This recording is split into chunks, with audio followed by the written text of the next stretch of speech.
But because of pandemic, a lot of movement, a lot of changes that are happening. So this is something that will cause your anxiety level to actually increase a lot more.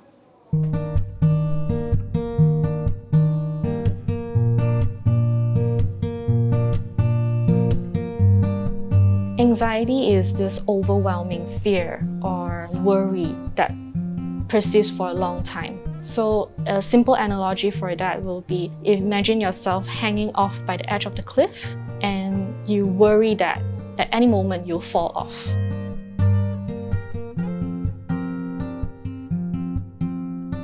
Anxiety can be caused by multiple different factors. Could be genetic, could be exposure to stressful events, trauma, or even other medical conditions. What you can do about it is that you can actually be more aware of what are the symptoms out there. And after maybe you feel like you actually check a few symptoms, then you can actually go to mental health professionals, seek proper diagnosis, and then the treatment after that.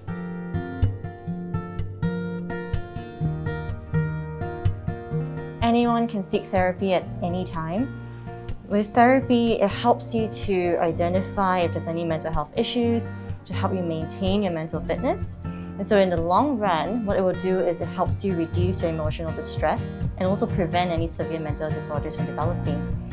But it is especially important to consider therapy when you're looking at certain signs that your work, your studies, your relationships, your day-to-day functioning are being negatively affected.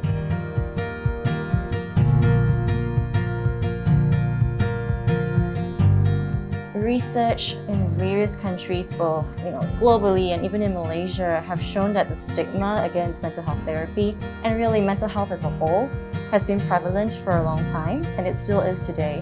And what happens is that when we believe that going to therapy is something that is only for people who are crazy, who are helpless and weak, the tendency for us to say, I'm just going to rely on myself, I'm not going to get any help externally, I don't even think I have any mental health issues, it's not really that serious. It creates this resistance to therapy. And that is compounded by this Asian community's sense of family bond that we have. We really, really treasure our family members and our friends and what they think of us. And so as a society, when we believe that, hey, this is bad, we're not supposed to go for therapy, it's not a good thing as a person, we fear that people will judge us if we actually decide to seek help.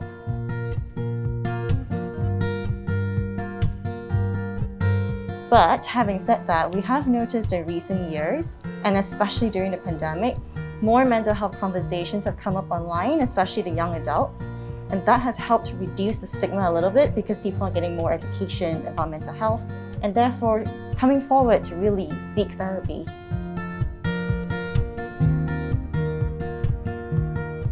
Cara Cara is a collective of mental health professionals. We're changing the narrative from mental illness to mental fitness.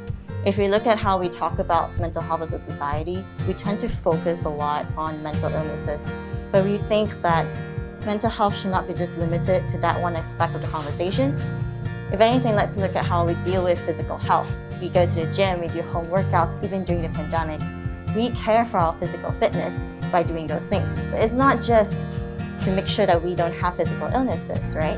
And that's why with Cara Cara, we feel like mental health should be reframed to focus on mental fitness, where it's about keeping our emotional and mental health in good shape. With therapy, we can do that. That's why we make mental fitness a priority. And to make that happen, we focus a lot on affordability and accessibility for everyone. We talk a lot about mental health and therapy on our social media pages, so check us out on Facebook and Instagram at caracara.space.